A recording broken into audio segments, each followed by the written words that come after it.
နံပါတ်3အသီးရွက်တွေကိုစားပေးပါကယ်လိုရီလည်းနည်းတဲ့အမြင့်တက်လေကျွဲသွားတော့စားပြီးရင်အစာလဲခံတဲ့အသီးရွက်တွေကဝိတ်ကျတဲ့ဗန်နိုင်ကိုမြ мян ရောက်ချင်တဲ့သူတိုင်းစောင့်သွားတဲ့ရိတ်ခါတုပ်လေးတွေပါနံပါတ်4နည်းနည်းနဲ့အကျဉ်းရင်များများစားပါနည်းနည်းနဲ့အကျဉ်းရင်များများစားဖန်များလာတဲ့အခါနောက်ပိုင်းမှာအစာနည်းနည်းပဲစားရတော့တဲ့အကျဉ်းရသွားပါလိမ့်မယ်နောက်ပြီးတော့အစာကို32ကြိမ်လောက်ဝါပြီးမှမျိုးချပါဒီလိုမျိုးအစာကိုပြည့်ပြည့်လေးစားတာကြောင့်ဘိုက်ပြည့်ပြီဆိုတဲ့အုံနောက်ကအချက်ပြစနစ်ပြန်လာတဲ့အခါကိုကအစာတွေအများကြီးစားမိလျက်သားဖြစ်မနေတော့လို့အစာလဲကြည်အစာလျှော့ပြီးသားလည်းဖြစ်မှာပါဘိုက်ပြည့်ပြီဆိုတဲ့အချက်ပြချက်အစာရနေအုံနောက်စီကိုရောက်ဖို့အတွက်မိနစ်20ကြာပါတယ်နံပါတ်5အစာရမ်းမရှောင်ပါနဲ့ဟိုဟာလည်းမစားရဘူးဒီဟာလည်းစားလို့မရအောင်ဆိုရင်စားကျင်လိုက်တာဆိုတဲ့ဖြည့်ဆည်းမှုကကိုရင်းမှာဖြစ်လာပါတယ်လူဆိုတာကလည်းမစားလေပိုးစားခြင်းလေမရလေပိုးလို့ခြင်းလေပဲမလား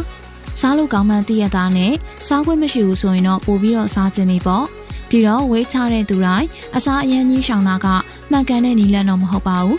ကိုစားမဲ့ကယ်လိုရီပမာဏအတွင်းရှိနေတဲ့၍ကြိုက်တာစားလို့ရပါတယ်တင်းတင်းတဲ့ပမာဏဖြစ်ဖို့တော့လိုတာပေါ့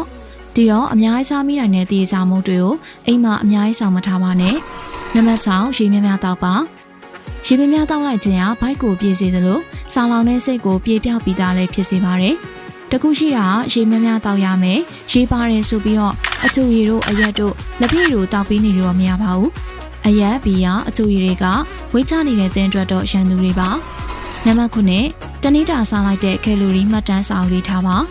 ကိုယ့်ရဲ့အရက်ရဲ့ကိုယ်လေးခြင်းရဲ့ကိုယ်လက်လှုပ်ရှားမှုဘယ်လောက်ရှိလဲဆိုတာရဲ့အဲ့ဒီ3ခုပေါ်မှာမူတည်ပြီးတနေ့တာလိုအပ်တဲ့ကယ်လိုရီကိုတွက်လို့ရပါတယ်။ထွက်လာတဲ့အဖြစ်ကယ်လိုရီပမာဏပေါ်မူတည်ပြီးမနက်စာနေ့လယ်စာညစာ3ရက်လုံးကိုကယ်လိုရီနဲ့ချိန်ပြီးတော့စားပါ။အဲ့ဒီအတွက်သီးသန့်မှတ်စုလေးထားပြီးတော့မှတ်ထားတာပို့ပြီးတော့ကောင်းပါတယ်။ကို့မှာတကယ်ဝေးချခြင်းနဲ့စိတ်ဆန္ဒပြင်းပြင်းသာရှိမယ်ဆိုရင်မဖြစ်နိုင်ဘူးဆိုတာဘယ်မှမရှိပါဘူး။ဒီတော့တကယ်ဝေးချရမယ်ဆိုတဲ့ဆန္ဒရဲ့စိတ်ရှည်ခြင်းရဲ့နဲ့အပေါ်မှာပြောထားတဲ့အချက်တွေကိုလိုက်နာတာရဲ့သာပေါင်းလိုက်မယ်ဆိုရင်အချိန်တို့တွင်းမှာကိုလိုချင်တဲ့တွင်လျလှပတဲ့ခန္ဓာကိုယ်လေးကိုပိုင်ဆိုင်ရမှာပါနော်။